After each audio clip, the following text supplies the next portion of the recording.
अब हम बच्चों आगे की बात करते हैं। ये जो क्रिस्टलीय ठोस होते हैं ना बेटा, चलो अब एक बहुत ही ज्यादा इंपॉर्टेंट पॉइंट, ये जो क्रिस्टलीय ठोस होते हैं, ये क्रिस्टलीय ठोस भी 4 प्रकार के होते हैं।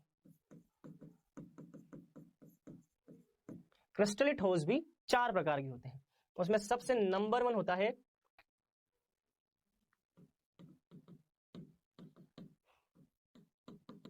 आयनिक ठोस, आयोनिक सॉलिड।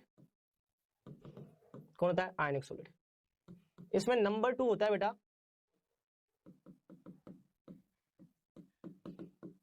धात्विक ठोस, मेटेलिक सॉलिड। इसमें नंबर 3 होता है बेटा, नंबर 3 इसमें लिखना बेटा सहसंयोजक ठोस, जिसको आप बोलते हो कोवेलेंट सॉलिड। और नंबर 4 होता है बेटा इसमें आणविक सॉलिड, आणविक ठोस।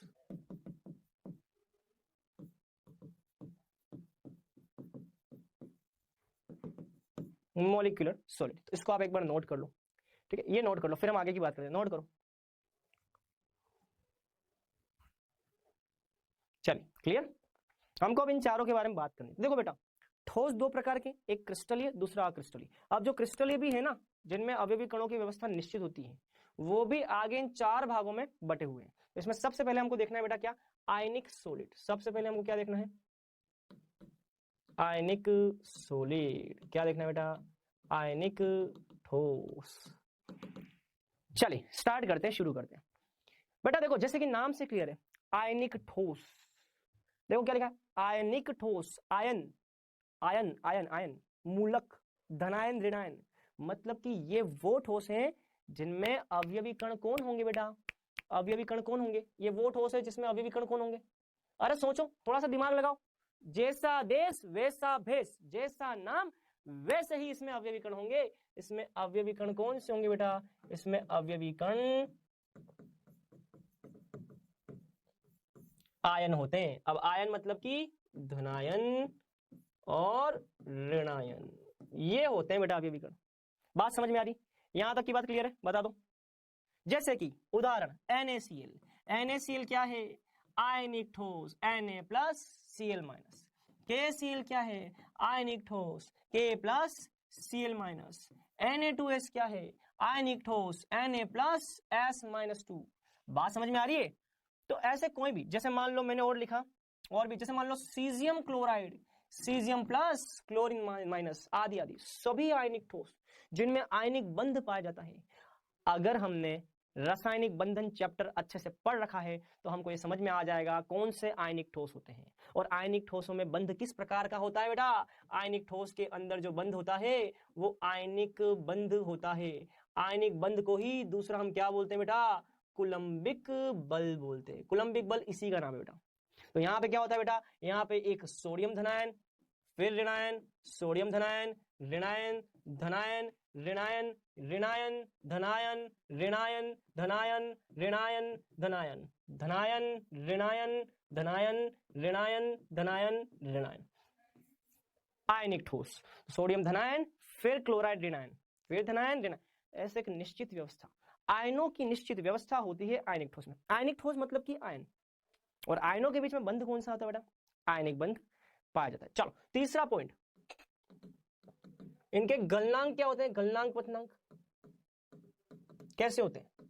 इनके गलनांक क्वथनांक निम्न होते हैं, उच्च होते हैं। क्या होते हैं इनके गलनांक?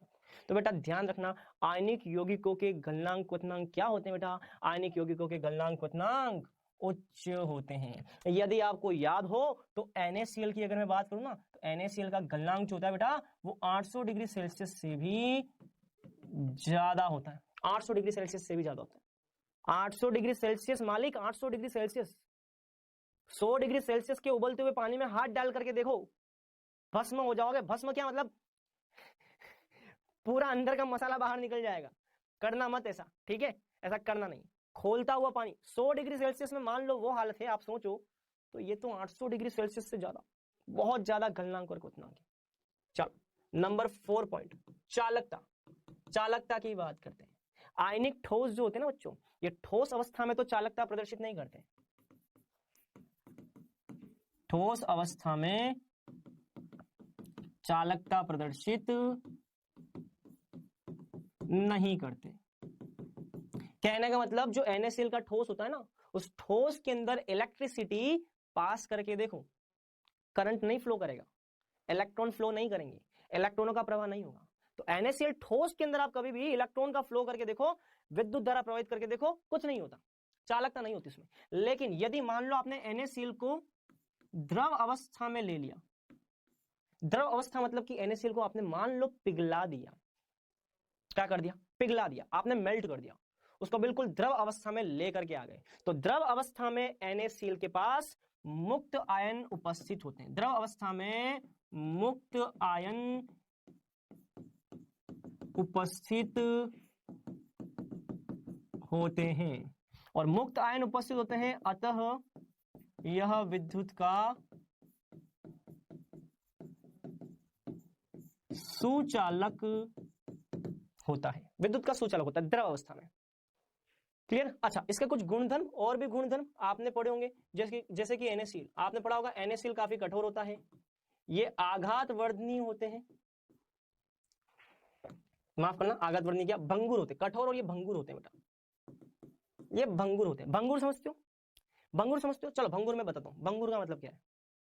भंगुर का मतलब ये है कि ऐसा समझो कि ये जो पहली लाइन है ना, इस पहली लाइन को आपने यहां से बल लगाया, आपने यहां पे लगाया बल, आपने यहां पर इस जो ये पहली लाइन में जितने भी अवयवी कण आ रहे हैं ना, इस अवयवी कण को मान लो आपने यहां से धक्का लगाया, आपने यहां से फोर्स लगाया, आपने जैसे ही इन कणों पर बल लगाया, तो अब देखो ये वाला जो कण है ये आगे आ जाएगा, ये प्लस माइनस की जगह आ जाएगा, मतलब कि ये प्लस जो है वो इस प्लस के सामने आ जाएगा, ये वाला माइनस भी आगे जाएगा तो इस माइनस के आगे आएगा, ये वाला प्लस और आगे जाएगा तो इस प्लस के सामने आएगा, मतलब कि प्लस के सामने ये प्लस आ जाएगा, समान समान आवेश सामने आ जाएंगे, मतलब कि ऐसा हो जाएगा, देखो प्लस के सामने प्लस आ जाएगा, फिर ये वाला माइनस आगे जाएगा तो माइनस के सामने माइनस आ जाएगा, माइनस के सामने माइनस आ जाएगा, फिर क्या होगा, फिर ये वाला माइनस आगे जाएगा तो माइनस के सामने माइनस, ये प्लस आगे जाएगा तो प्लस के आगे प्लस, प्लस के आगे प्लस आ जाएगा, माइनस के आगे माइनस आ जाएगा। मतलब कि अगर आपने इसकी एक परत को धक्का लगाया, बल लगाया, या तो यहां से बल लगाओ या यहां से बल लगाओ, बल लगाया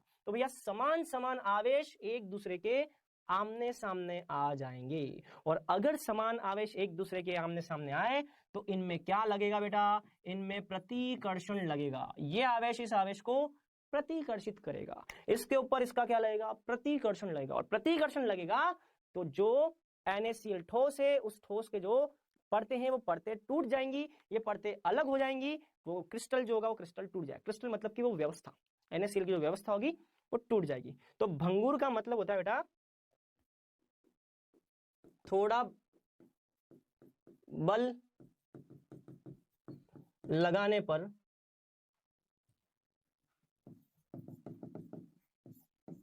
क्रिस्टल टूट जाता है। क्रिस्टल का मतलब बच्चों, क्रिस्टल का मतलब क्या है, एक ऐसी व्यवस्था, क्रिस्टल का मतलब व्यवस्था, जिस व्यवस्था में आयन व्यवस्थित होते हैं, तो आयन जिस व्यवस्था में व्यवस्थित है उसको हम बोलते हैं क्रिस्टल। ठीक है, तो ये मैं आपको आगे डिटेल में पढ़ाऊंगा, वैसे मैं आपको ये आगे पढ़ाऊंगा डिटेल में, आगे डिटेल में पढ़ेंगे अगली क्लास में, आगे और डिटेल में आएगा बेटा, ठीक है, डोंट वरी, आगे डिटेल में आएगा। चलो तो ये है बच्चों आयनिक ठोस। चलो अब आते हैं आयनिक ठोस के टेबल पे। चलो ये देखो, ये रहा आयनिक ठोस। आयनिक ठोस के अंदर अवयवी कण क्या होते हैं, अभी क्या बताया, आयन, धनायन और ऋणायन होते हैं। चलो इनके बीच में आकर्षण बल कौन सा है, आयनिक बल। इनके बीच में आकर्षण बल कौन सा है, इनके बीच में आकर्षण बल या बंध कौन सा है, आयनिक बल। इसी को हम क्या बोलते हैं, कूलम्बिक बल। इसी को हम क्या बोलते हैं, अस्थिर विद्युतिकी बल। चलो इसके एग्जांपल कौन कौन से हैं, NaCl ion, MgO magnesium oxide, जितने भी आयन है, धनायन ऋणायन, धनायन ऋणायन, धनायन ऋणायन, धनायन ऋणायन वाले एग्जांपल सारे इसमें आ जाएंगे। ये कठोर होते हैं लेकिन भंगुर होते हैं। अभी बताया भंगुर मतलब कि थोड़ा सा परतों पर बल लगाओगे ना, परतें एक दूसरे पर फिसलाओगे ना तो वो क्रिस्टल टूट जाएगा। ठोस अवस्था में तो विद्युत का चालन नहीं करते, लेकिन गलित या द्रव अवस्था में विद्युत का चालन करते हैं। ठीक है, और गलनांक कितने क्या होते हैं, उच्च, जैसे कि NaCl का 800 डिग्री सेल्सियस से ज्यादा। ये है बच्चों यहाँ पर पूरी कहानी। चलो अगला क्या है, अगला है बेटा धात्विक ठोस। चलो धात्विक ठोस पे आते हैं। अब आते हैं बच्चों धात्विक ठोस पे।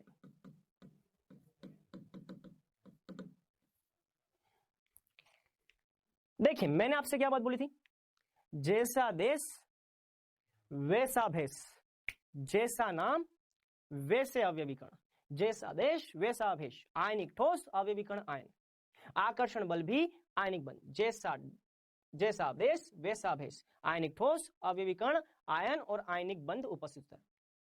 जैसा देश वैसा भेष, अगर धात्विक ठोस है तो अवयवीकरण कौन होंगे, यदि धात्विक ठोस है तो अवयवीकरण कौन होंगे, धात्विक ठोस है तो भैया अवयवीकरण धातु ही होंगे ना, कोई दूसरा थोड़ी ना होगा। जैसा नाम वैसा काम, धात्विक ठोस अवयवीकरण धातु। चलो आगे की बात करते हैं। दूसरा आकर्षण बल क्या होगा, अरे धात्विक ठोस में आकर्षण बल क्या होगा, मैंने क्या बोला, जैसा देश वैसा भेष। आकर्षण बल क्या होगा बेटा, धातुओं में कौन सा बल पाया जाता है, धात्विक बंध पाया जाता है। कैसा बंध पाया जाता है, धात्विक। चलो क्या होता है ये अभी मैं आपको थोड़ी देर में समझाऊंगा क्या होता है, अभी हम देखेंगे, ठीक, अभी बस याद रख लो। चलो अभी देखेंगे, इसी लेक्चर में देखेंगे। चलो तीसरा, अब धात्विक बल है, धात्विक बंध है, धात्विक ठोस है। अब हम बात करेंगे बच्चों गलनांक की, किसकी, गलनांक की। इनके गलनांक क्वथनांक क्या होते हैं बच्चों, पता है क्या आपको, कोई अनुमान लगा सकता है इनके गलनांक क्वथनांक क्या हो सकते हैं। बेटा आपको एक बात पता है, आयरन जो होता है ना, आयरन का गलनांक जो होता है बेटा, वो लगभग 1500 डिग्री सेल्सियस से भी, मतलब लगभग बता रहा हूं, मुझे एग्जैक्ट संख्या नहीं पता, 1500 डिग्री में बता रहा हूं, लमसम बता रहा हूं। आयरन का गलनांक जो होता है बेटा 1500 डिग्री सेल्सियस के आसपास होता है। 1500 डिग्री सेल्सियस मतलब कि आयनिक ठोस के गलनांक 800 डिग्री सेल्सियस से भी ज्यादा, धात्विक ठोस का 800 डिग्री सेल्सियस से भी ज्यादा, 1500, मतलब कि ये गलनांक क्वथनांक क्या होंगे, अति उच्च। क्या होंगे, अति उच्च। अब मुझे एक बात बताओ, अगर नाम धात्विक ठोस है तो इसमें धातु ही तो उपस्थित होंगे, कोई अधातु उपस्थित थोड़ी ना होगा। मतलब कि यहां पर धातु ही तो आएंगे, कॉपर धातु, जिंक धातु, सोडियम धातु, आयरन धातु, मैग्नीज धातु, है ना, जितने भी धातु, क्रोमियम धातु, स्कैंडियम धातु, टाइटेनियम धातु। भाई अगर धात्विक ठोस नाम है तो अवयवीकरण ये जो उदाहरण होंगे वो धातुओं के ही तो होंगे, कोई और थोड़ी ना आएगा भैया यहाँ पे। तो भैया ये बहुत ही ज्यादा उच्च होते हैं, इनमें धात्विक बंध पाए जाते हैं। क्या होता है वो मैं आपको थोड़ी देर में बताऊंगा। नंबर 4 यहां पर हमको ध्यान रखना है, चालकता। ये तो आप ही बता दो यार, ये तो आप ही बता दो, चालकता के बारे में आप ही बता दो, चालकता के बारे में आप ही बता दो, कॉपर की चालकता के बारे में थोड़ा जवाब दे दो। हमारे घरों में जो बिजली पहुंच रही है, बिजली रे बिजली, हमारे घरों में जो विद्युत धारा आ रही है, उस विद्युत धारा को लाने के लिए कौन सी धातु उपयोग में आती है, कॉपर। कॉपर के तार होते हैं ना बच्चों, कॉपर के तार तो विद्युत धारा को, बिजली को हमारे घरों तक लेकर के आते हैं। मतलब कि इनकी चालकता क्या होती है, ये उच्च चालकता प्रदर्शित करते हैं।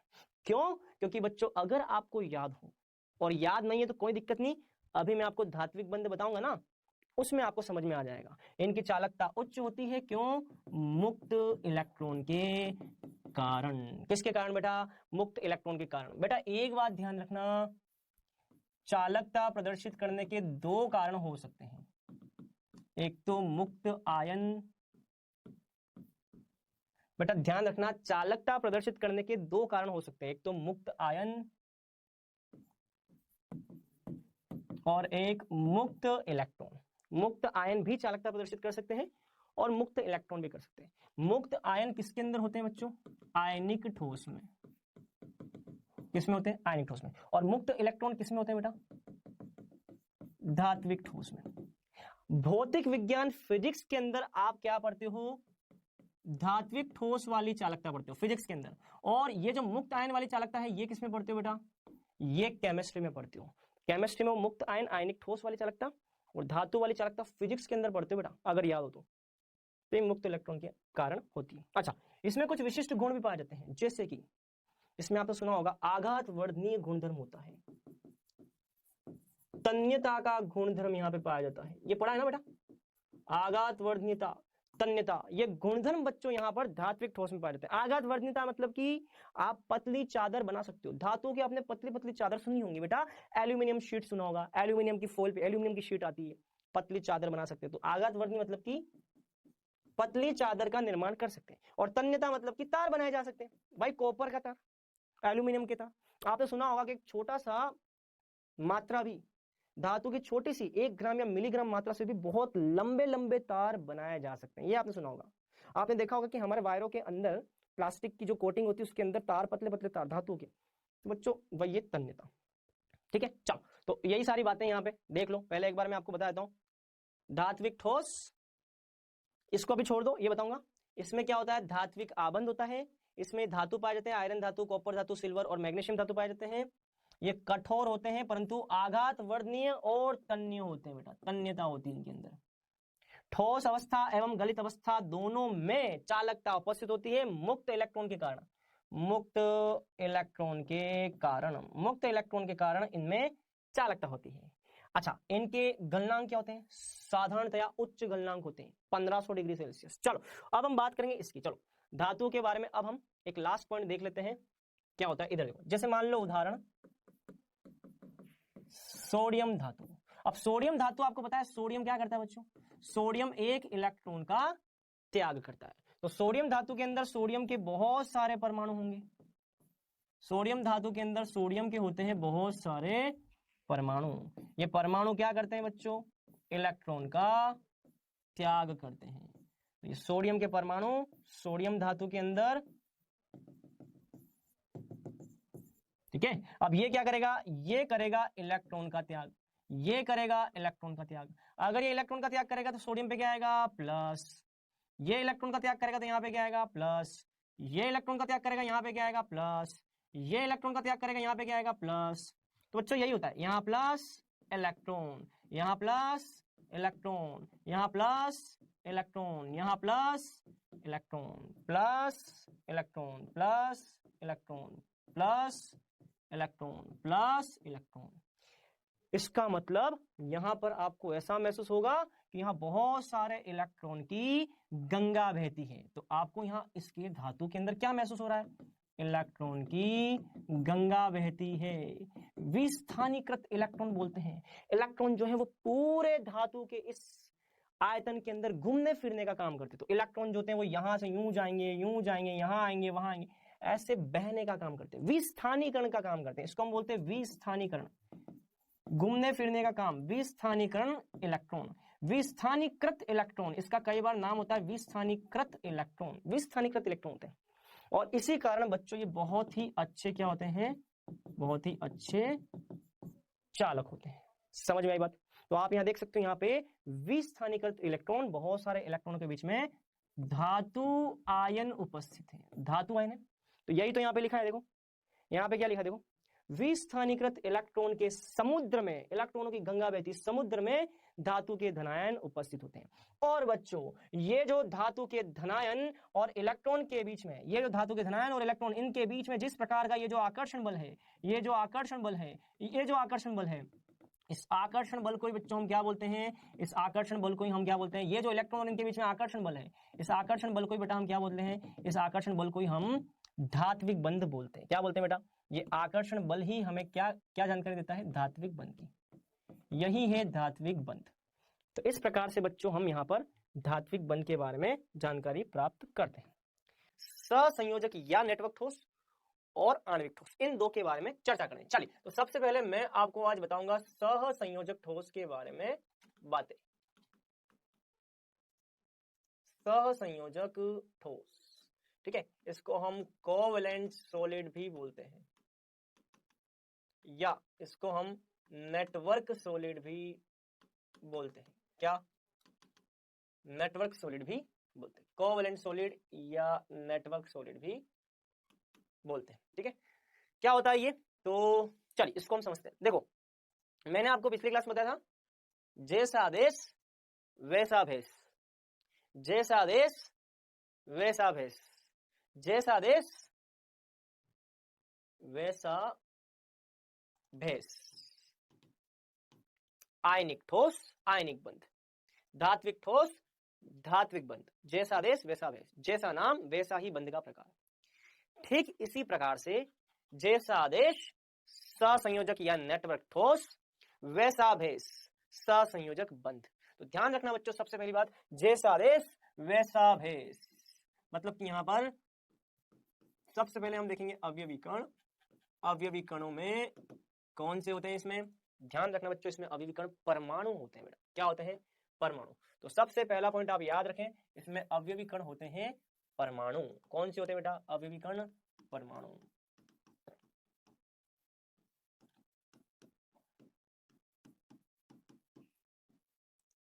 अवयवी कण इसमें होते हैं परमाणु। क्या होते हैं बेटा? अवयवी कण परमाणु होते हैं। ठीक है। अच्छा, धात्विक ठोस में अवयवी कण कौन थे? धातु आयन, इलेक्ट्रॉन के समुद्र में डूबे हुए धातु आयन। आयनिक ठोस में अवयवी कण कौन थे? आयन, धनायन, ऋणायन। उसी प्रकार से यहाँ पे अवयवी कौन कौन है? परमाणु। चले, दूसरा, सहसंयोजक ठोस नाम है तो सीधी सी बात है, आबंध की प्रकृति, आबंध का जो प्रकार होगा वो भी कौन सा होगा?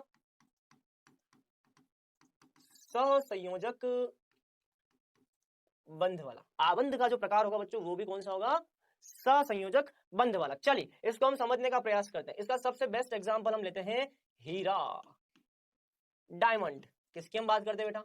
डायमंड की। चलो, डायमंड के अंदर बच्चों क्या होता है? इसकी संरचना में एक कार्बन परमाणु 4 कार्बन परमाणुओं से चारों दिशाओं में जुड़ा हुआ होता है। तो डायमंड की संरचना, हीरे की संरचना में एक कार्बन परमाणु 4 अलग अलग कार्बन परमाणुओं से सभी दिशाओं में जुड़ा होता है। फिर ये एक परमाणु जो है ये 4 कार्बन परमाणु से 4 दिशाओं में, चारों दिशाओं में ऐसे जुड़ा हुआ है। फिर ये कार्बन परमाणु भी अलग अलग ऐसे कार्बन परमाणु से जुड़ा हुआ है। तो आप देखिए बच्चों, हीरे की संरचना में एक कार्बन परमाणु 4 कार्बन परमाणु से जुड़ा हुआ है। तो एक कार्बन परमाणु जो है, ये कार्बन परमाणु 1 2 3 4, 4 कार्बन परमाणु से जुड़ा हुआ है। एक कार्बन परमाणु 1 2 3 4, 4 कार्बन परमाणु से जुड़ा हुआ है। आप ये बात अच्छे से जानते हैं कि कार्बन जो होता है ये 4 बंध बना सकता है बच्चों। कितने बंध बना सकता है? 4 बंध बना सकता है। मतलब कि कार्बन 4 बंधों में कार्बन परमाणुओं को बंधित करके इस प्रकार से अस्तित्व में होता है। चलो, इस कार्बन की बात करें तो ये कार्बन 1 2 3 4, 4 कार्बन परमाणु से जुड़ा हुआ है। इस कार्बन की बात करें तो ये वाला कार्बन 1 2 3 4, 4 कार्बन परमाणु से जुड़ा हुआ है। इस कार्बन की बात करें तो 1 2 3 4, 4 कार्बन परमाणु से जुड़ा हुआ है। तो इस प्रकार से हर एक कार्बन परमाणु 4 कार्बन परमाणुओं से जुड़ा हुआ है। Carbon carbon carbon, carbon carbon carbon. तो इस प्रकार से बच्चों एक मकड़ी के जाले नुमा संरचना का निर्माण होता है। आप देख सकते हो यहाँ पे कैसी संरचना बन चुकी है बच्चों? मकड़ी का जाला होता है ना, वैसी संरचना बन चुकी है। जैसे कि आपने देखा है ना, हमारे घरों के बाहर जो बिजली के तार आते हैं उन तारों को आप देखिए बेटा, एक तार ऐसे जा, 4 तार ऐसे आ रहे हैं, 4 तार वैसे जा रहे हैं, 4 तार उस दिशा में, नेटवर्क बनता है, पूरा जाला बन जाता है, वेब बन जाता है। इसीलिए इसको हम बोलते हैं नेटवर्क सॉलिड बोलते हैं बेटा। क्या बोलते हैं? Network solid. बहुत सारे तारों का जाला बन गया, बहुत सारे तारों का नेटवर्क बन गया, बहुत सारे वायर का नेटवर्क बन गया। एक वायर यूं जा रहा है, यूं यूं यूं, फिर बहुत सारे मिक्स मसाला गुड़ गोबर, मतलब कि मकड़ी के जाले का नेटवर्क होता है वैसे। इसीलिए इसको हम नेटवर्क सॉलिड भी बोलते हैं। चल, अब मुझे बताओ इसमें अवयवी कण कौन से? क्या बोला था मैंने? अवयवी कण है कार्बन के परमाणु, कार्बन के परमाणु, परमाणु परमाणु परमाणु परमाणु परमाणु, अवयवी कण है बेटा परमाणु। तो अवयवी कण कौन है बेटा? यहाँ पे परमाणु। तो अवयवी कण यहाँ पे परमाणु होते हैं, और इन परमाणुओं के बीच में बेटा ये कौन सा बंध है? इस बंध को हम बोलते हैं सहसंयोजक बंध। इस बंध को हम क्या बोलते हैं बेटा? सहसंयोजक बंध। क्या बोलते हैं? सहसंयोजक बंध बोलते हैं। तो इस प्रकार से बच्चों ये हीरे की संरचना होती है। ये होता है कोवलेंट सॉलिड में। चलो, तीसरी बात, इनके गलनांक क्वथनांक की बात करते हैं बेटा। इनके गलनांक क्वथनांक जो होते हैं ना, ये बहुत ज्यादा उच्च होते हैं, बहुत ही ज्यादा उच्च होते हैं। आप इसको लिख सकते हैं अति उच्च। इनके गलनांक क्वथनांक बहुत ज्यादा उच्च होते हैं, अति उच्च। जैसे कि मान लो हीरे की अगर मैं बात करूं तो बेटा आपको याद होगा, मैंने पिछली क्लास में बताया था कि NaCl का गलनांक होता है 800 डिग्री सेल्सियस से ज्यादा। याद है ना आप सभी को? मैंने आपको ये बात बोली थी कि NaCl का गलनांक होता है 800 डिग्री सेल्सियस से ज्यादा। फिर मैंने आपको बोला था कि लोहे का गलनांक होता है 1500 डिग्री सेल्सियस से ज्यादा। ठीक है, इसी प्रकार से बच्चों हीरे की बात करें तो हीरे का गलनांक होता है 4000 डिग्री सेल्सियस से भी ज्यादा। 4000, 4500, 5000 डिग्री सेल्सियस के आसपास हीरे का गलनांक होता है। मतलब कि इसका गलनांक बच्चों बहुत ज्यादा होता है। और इसका कारण क्या है? इस प्रकार से त्रिविम सघन संरचना, नेटवर्क बना लेना, मजबूत सहसंयोजक बंध के कारण इनमें गलनांक क्वथनांक उच्च होते हैं। चलिए, तीसरे के बाद चौथा, चालकता की बात करते हैं। इनकी चालकता कैसी होती है भैया? इनकी चालकता जो होती है ये बिल्कुल नहीं होती, ये कुचालक होते हैं। क्यों? ये होते हैं कुचालक। क्यों? क्योंकि इनके पास किसी प्रकार के कोई मुक्त इलेक्ट्रॉन नहीं है या मुक्त आयन नहीं है। मैंने आपसे ये बात बोली थी कि चालकता प्रदर्शित करने के लिए मुक्त आयन का होना जरूरी है, मुक्त इलेक्ट्रॉन का होना जरूरी है। याद करो धात्विक ठोस, धात्विक ठोस के अंदर मैंने आपको बताया था कि मुक्त इलेक्ट्रॉन, इलेक्ट्रॉन की गंगा बहती है बेटा वहां, याद है ना। इसी प्रकार से मैंने आपको आयनिक ठोस में बताया था, वहां पे गलित अवस्था में या जलीय अवस्था में आयन मुक्त रूप से बहने का काम करते हैं, मुक्त आयन होते हैं वहां पे। लेकिन यहाँ पे क्या समस्या है, यहाँ कहीं पर भी आपको इलेक्ट्रॉन नजर नहीं आ रहे, मतलब कि मुक्त इलेक्ट्रॉन यहाँ पे कहीं भी नजर आपको नहीं आ रहे, ना यहाँ कहीं आपको मुक्त आयन नजर आ रहे हैं, मतलब कि मुक्त इलेक्ट्रॉन या मुक्त आयन ये अनुपस्थित होते हैं बेटा यहाँ पे। ये क्या होते हैं यहाँ पर, ये यहाँ पर अनुपस्थित होते हैं। ठीक है, चले। और नंबर 5 ये कि इनके एग्जांपल्स क्या क्या है, तो इनके उदाहरण आप देख सकते हैं। एक तो हो गया जैसे कि हीरा, दूसरा हो जाएगा ग्रेफाइट। सामान्यतया हमने बोला कि ऊष्मा और विद्युत के कुचालक हैं, लेकिन ग्रेफाइट विद्युत का सुचालक होता है बेटा, ये विद्युत का सुचालक होता है बेटा। Silica SiC, Carborundum silica SiC, है ना। ये सब क्या है बच्चों, ये सब आपके सहसंयोजक ठोस के उदाहरण है। चलो ग्रेफाइट की बात करते हो। ग्रेफाइट में क्या होता है बेटा, ग्रेफाइट में एक कार्बन परमाणु जो है ना वो 3 कार्बन परमाणु से जुड़ा होता है। ग्रेफाइट की संरचना में एक कार्बन परमाणु 3 कार्बन परमाणु से क्या होता है, जुड़ा होता है। फिर ये कार्बन परमाणु भी 1 2 और 3 कार्बन परमाणु से जुड़ा हुआ। ये कार्बन परमाणु ये भी 1 2, ठीक है, और 3 कार्बन परमाणु से जुड़ा हुआ। इस कार्बन की बात करें तो ये भी 1 2 और 3 कार्बन परमाणु से जुड़ा हुआ। चलो इस कार्बन की बात करें तो ये भी 1 2 और 3 कार्बन परमाणु से जुड़ा हुआ। इसकी बात करें तो ये कार्बन भी 1 2 और 3 कार्बन से जुड़ा हुआ। इस कार्बन की बात करें तो ये भी 1, मतलब ये कार्बन 1 2 और 3 कार्बन से जुड़ा हुआ है। इस कार्बन की बात करें तो ये भी 1 से जुड़ा हुआ है पहले से, दूसरा और तीसरे कार्बन जुड़ा हुआ है। इस कार्बन की बात करें तो ये भी 1 से जुड़ा हुआ है, दूसरा यहाँ पे आ जाएगा और तीसरा आ जाएगा। इस तरह से बच्चों हर एक कार्बन परमाणु 3 कार्बन परमाणु से यहाँ पे जुड़ा हुआ होता है। और आपको यह बात पता है कि कार्बन के पास में 4 अयुग्मित इलेक्ट्रॉन उत्तेजित अवस्था में पाए जाते हैं, मतलब कि इसके पास अभी एक बंध और बनाने की क्षमता है। अगर कार्बन के विन्यास की बात करो तो 2s2 2p2 होता है, मतलब कि यहाँ पे 2 इलेक्ट्रॉन और यहाँ पर होते हैं 2 इलेक्ट्रॉन। कार्बन की बात किया तो कार्बन का विन्यास है 2s2 2p2। कार्बन बंध बनाने के लिए अपने एक इलेक्ट्रॉन का क्या करता है, एक इलेक्ट्रॉन का उत्तेजन करता है। यहाँ पर आता है 1 इलेक्ट्रॉन और यहाँ पर आ जाते हैं 3 इलेक्ट्रॉन। टोटल इसके पास होते हैं 4 इलेक्ट्रॉन, मतलब कि 4 इलेक्ट्रॉन ये बंध निर्माण में प्रयुक्त कर सकता है। अब यहाँ देख सकते हो आपकी कार्बन ने 1 इलेक्ट्रॉन यहाँ लगा दिया, दूसरा इलेक्ट्रॉन यहाँ लगा दिया और तीसरा इलेक्ट्रॉन कार्बन ने यहाँ लगा दिया। इसका मतलब इसके पास अभी भी 1 इलेक्ट्रॉन है जो कि इस कार्बन के द्वारा बंध बनाने में प्रयुक्त हो सकता था, लेकिन वो एक अकेला बचा हुआ इलेक्ट्रॉन जो है वो पूरी परत के अंदर चक्कर लगाता है, विस्थानीकृत होता है। ठीक उसी प्रकार से इस कार्बन की बात करो तो इसके भी द्वारा 3 बंध बनाए गए हैं, ये भी एक इलेक्ट्रॉन निष्कासित करेगा और ये इलेक्ट्रॉन संपूर्ण परत के अंदर चक्कर लगाएगा। चक्कर मतलब कि विस्थानीकृत होगा। यहाँ पर भी इसके पास भी मुक्त इलेक्ट्रॉन पूरी परत में चक्कर लगाएगा, मतलब कि कार्बन के पास 4 अयुग्मित इलेक्ट्रॉन है, उसमें से 1 2 3 कार्बन के 3 इलेक्ट्रॉन तो बंध निर्माण में भाग ले लिए, लेकिन एक इलेक्ट्रॉन ऐसा है जो कि यहाँ पर मुक्त रूप से उपलब्ध है, उसने बंध निर्माण में भाग नहीं लिया। वही मुक्त इलेक्ट्रॉन ग्रेफाइट को क्या बनाता है, सुचालक बनाता है मेरे दोस्त, सुचालक बनाता है। अब ग्रेफाइट के अंदर ये एक परत है, ऐसी की ऐसी एक परत ग्रेफाइट की इसके नीचे भी होती है। देखो ये पूरी एक परत है तो ये पूरी एक परत है, इस एक परत के नीचे एक और परत होती है बेटा, इसी टाइप की एक परत और होती है और दोनों परतों के बीच में वांडर वाल आकर्षण बल पाया जाता है। तो इस प्रकार ग्रेफाइट यहाँ पे अस्तित्व में होता है। चलो ये ग्रेफाइट हो गया, आ जाओ ये हो गया ग्रेफाइट। चलो ग्रेफाइट के बाद यहाँ पे था SiC। चलो कोरंडम कार्बोरंडम। चलो SiC में इसकी संरचना में क्या होता है बेटा, silicon carbon carbon carbon carbon, फिर ये कार्बन सिलिकॉन से कार्बन कार्बन कार्बन, फिर ये कार्बन सिलिकॉन से कार्बन कार्बन कार्बन, ये कार्बन सिलिकॉन से सिलिकॉन से, मतलब कि कार्बन जो वो तो लगा होता है सिलिकॉन से और सिलिकॉन लगा होता है 1 2 3 4 कार्बन से। बात समझ में आई। तो इस प्रकार से बच्चों यहाँ पर ये SiC की संरचना होती है। यहाँ पर भी आप देख सकते हो अवयवी कण कौन है बेटा, परमाणु। यहाँ पर अवयवी कण है परमाणु और इनके बीच में क्या है, सहसंयोजक बंध। क्या होता है बेटा, सहसंयोजक बंध। इसी प्रकार से सिलिका की संरचना होती है SiO2। सिलिका की संरचना में क्या होता है, सिलिकॉन ऑक्सीजन से लगा हुआ है, सिलिकॉन ऑक्सीजन से लगा हुआ है, सिलिकॉन ऑक्सीजन से लगा हुआ है, सिलिकॉन ऑक्सीजन से लगा हुआ है। ये है बच्चों SiO2 की संरचना।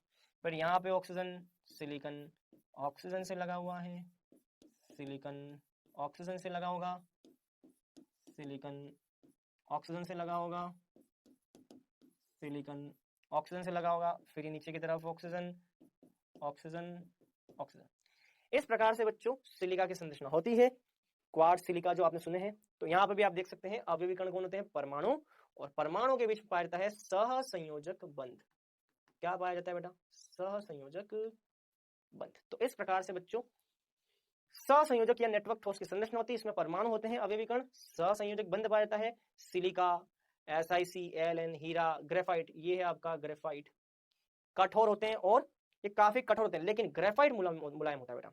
ग्रेफाइट में क्या होता है बेटा, मैंने आपको ये बात बता रखी है कि ग्रेफाइट में क्या होता है, दो परतें एक दूसरे से दुर्बल वांडरवाल आकर्षण बल से लगी होती हैं। ग्रेफाइट में दो परतें एक दूसरे के साथ दुर्बल वांडरवाल आकर्षण बल से बंधी होती हैं, इसीलिए ग्रेफाइट की परतें एक दूसरे पर फिसल जाती हैं। तो ये थोड़ा सा मुलायम होता है। बाकी यहाँ पर क्या होते हैं, कठोर होते हैं, ये विद्युत रोधी होते हैं, लेकिन ग्रेफाइट जो होता है ये विद्युत का क्या है, चालक, इसके पास मुक्त इलेक्ट्रॉन है, और इनके गलनांक मैंने आपको क्या बोले, अति उच्च होते हैं, 4000 डिग्री 5000 डिग्री सेल्सियस के आसपास इनके गलनांक होते हैं। तो ये है बच्चों सहसंयोजक ठोस। अब बात करते हैं बच्चों आणविक ठोस की। चलिए अब किसकी बात करेंगे, आणविक ठोस की। चलो आणविक ठोस वैसे आपने पहले से देख रखे हैं, फिर भी मैं आपको बताता हूँ। आप जानते हैं आणविक ठोस को मॉलिक्यूलर सॉलिड बोलते हैं बेटा, इसको क्या बोलते हैं, मॉलिक्यूलर सॉलिड बोलते हैं। चलिए मॉलिक्यूलर सॉलिड क्या होता है समझे, आ जाओ। मॉलिक्यूलर सॉलिड का मतलब होता है बेटा, इसमें अवयवी, देखो जैसा देश वैसा भेष। अगर देश आणविक ठोस का है तो अवयवी कण भी कौन होंगे, अणु होंगे। यदि हमारा देश भारत है तो वहां के लोग भी कौन होंगे, भारतीय होंगे। यदि देश आणविक ठोस है तो उसके व्यक्ति भी कौन होंगे, अणु होंगे। चलो दूसरा पॉइंट, आकर्षण बल कैसा होता है, इसमें आकर्षण बल होता है बेटा दुर्बल वांडरवाल